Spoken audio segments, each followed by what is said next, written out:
Hey guys, Dave and Len here. This is Wargame Chat number 8, and in this episode we're going to talk about naval games, and Len's going to do most of the talking because I like naval games, but he's played so many more than me. He can talk circles around me when it comes to naval games, so why don't you start, Len? Okay, I have problems with my knees. Now, I don't blame this problem on the many races and marathons I've ran. I blame it on those Fletcher Pratt naval games. Oh, I remember that. My dad had that.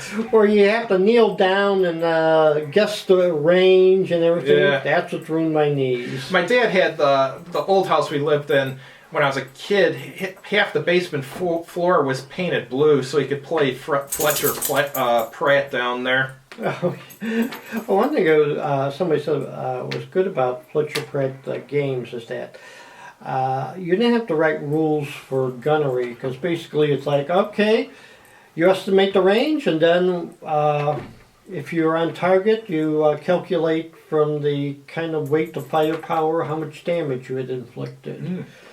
So that's, it always seemed kind of unrealistic, because I used to, when I played at the Wargame Club, I used to sit there with my pen in my hand and used to estimate the range until I caught on. I knew a guy who he told me he used to play Fletcher Pratt, and he was a tool and die maker, and the reason why that's important is he does so much measuring all day long as a tool and die maker. He can tell you if you put like something over here, he can say that's 12.2 inches away or 12 1/8 inches away or something like that just by eye, because he measures stuff so often. So he was really good at Fletcher Pratt because he could figure out the ranges no problem just by looking at it.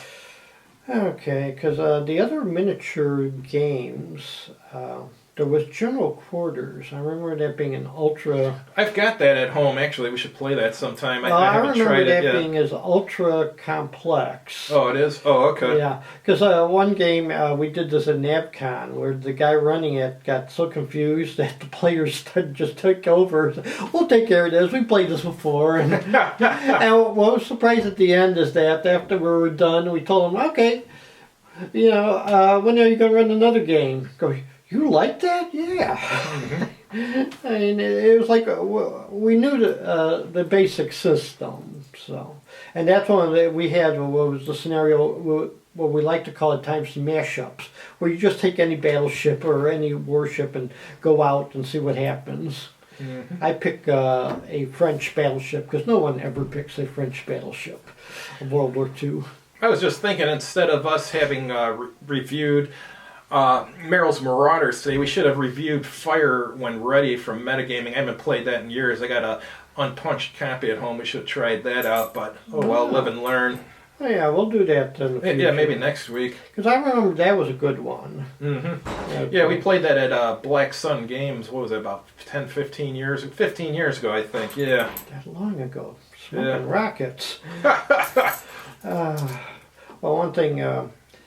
I always divide naval warfare into 3 periods: the galley period, the sailing period, and the powered navy period. I like the galley period the best with the triremes and stuff. That's awesome. Yeah, because that can have that can be as simple or as complex as possible. At times, what I like is sometimes when some systems, remember, people get tired rowing ships, and you ram. You failed to hit, and then next couple of turns, you're kind of tired sitting there because the other guy has a chance. Yeah, one thing I like about the galleys and triremes and stuff is there's so much boarding combat. I like the raking of the oars and all that, but the boarding's awesome. There was a game I used to play from Spartan Games called Uncharted Seas that used miniatures. It had these nice miniatures of like dwarf navies and elf navies and stuff, and I think something called the Shadow Mages and the Dragon Lords. But that was a lot of fun, and the orcs were the best at doing boarding actions, so I really liked that game. One game I can't seem to find, it was a supplement to Chivalry and Sorcery, and it had the galley. It was strange. It was supplement. You had all these like ancient warships, and can go up to like the late Middle Ages, because I had a few I tried one scenario with a few cogs and caravels. In fact, I was more fascinated by the Renaissance type warfare than I was with the galley. But the thing was, this game was ultra complex, and the general rule we had was no more than 6 ships per side or person, because you didn't just turn. You could do something like backwards and go a little bit sharper, but that could cause structure damage. And they never did clarify how much space you had to put on for things like catapults and fun stuff like that. That you could put them on, but are you limited to 1 or 2, or how many cannons can you put on for the Renaissance era? So, other board games we had, you did mention, what was the one? Ram Speed from Metagaming. That's just awesome. War Galley. Yeah, War Galley. Just did a first look video of that. I borrowed it from you. Yeah.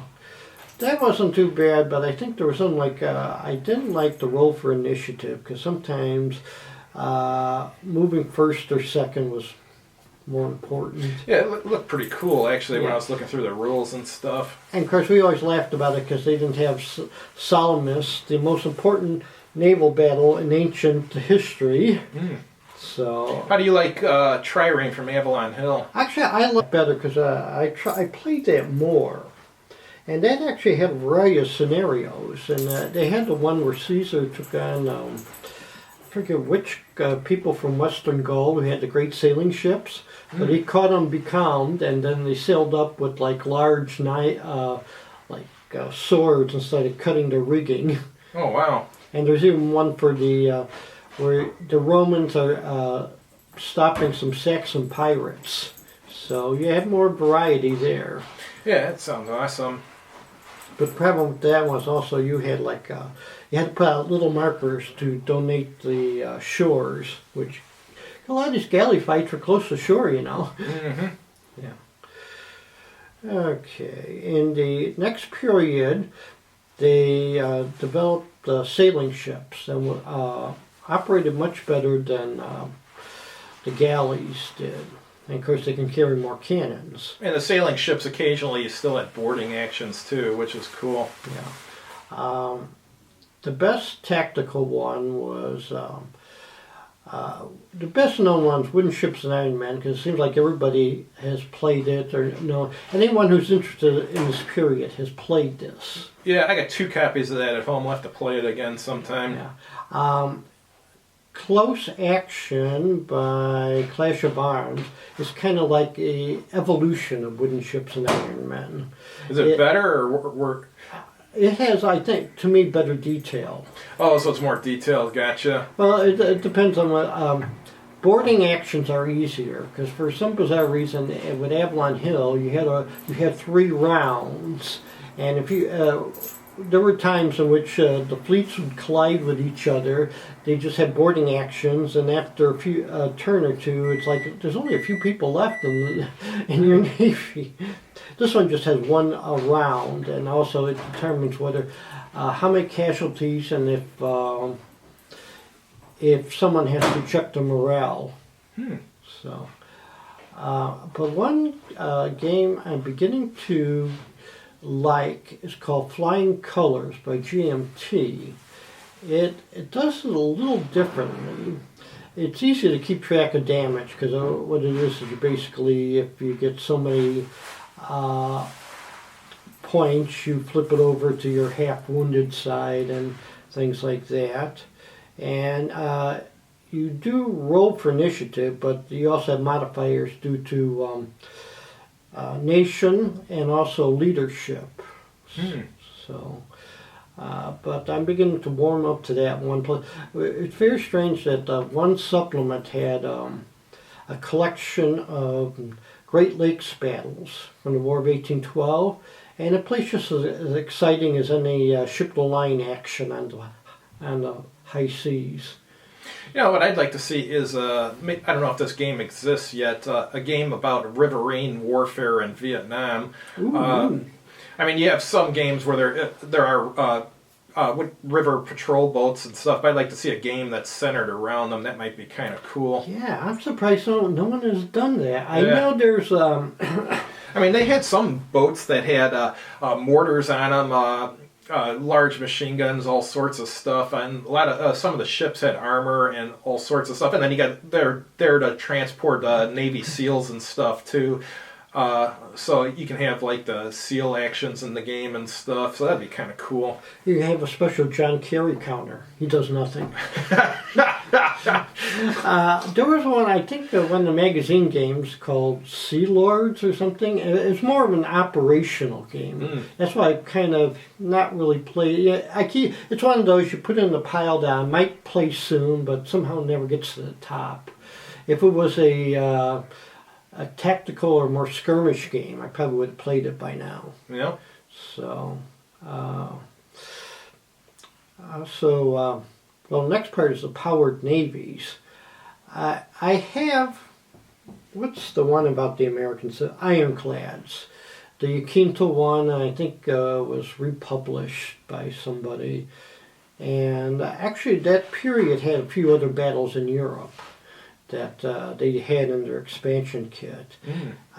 It's for a small unit action. It isn't too bad, but when you got some of the fleet, and this is one where if you had a dozen ships on your side, it's a big fleet action, because you roll to see whether or not you hit, then whether or not you penetrate, then whether or not how much damage, and a gripe people have had is that they used the results from gunnery tests. Of course, these were tests against stationary targets, and they didn't put into consideration accuracy, because the longest range hit in the American Civil War was a 1,000-yard hit. And that was, I think the Arkansas took one last shot at the Union Navy as it was running away. Oh, wow. Yeah. So the gripe in the game is actually the guns are too accurate, and the other gripe I have is the minute if it penetrates, well, you lose a hull hit or a crewman. It's not like. Does it have critical hits? It has critical hits, but it was like from descriptions, anytime a shell or a solid shot got into the hull, it was a terrible experience. So it seems like it minimizes the damage. And okay, and then Fire and Ready. That's the one with the Spanish Civil War. And well, actually, World War II, World War I and World War II, I give Avalanche Press right now they have the monopoly on this. On what exactly? Naval warfare in the 20th century. Gotcha. I think they're actually trying to expand into modern naval warfare. I remember one of the first games I got was Jutland, where we had to crawl on the floor with these little rectangle ships. And the Great War series, it seems like they took Jutland and made it better. So you can plot on the operational map, and then you have a tactical map if you encounter the enemy. Because they also have games about the Spanish-American War, which actually had more choices than you would think, and the Russo-Japanese War. That's the one where each ship rolls about 2 or 3 dice, and if you get a hit on the other guy, it's a major event. Oh, wow. What's that one called again? Russo-Japanese War. Who's that by? Is that Avalanche Press, too? Yeah. Interesting. I might like that one, since it sounds like it plays quick.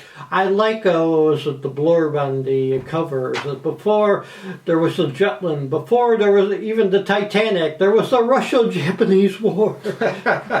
Yes.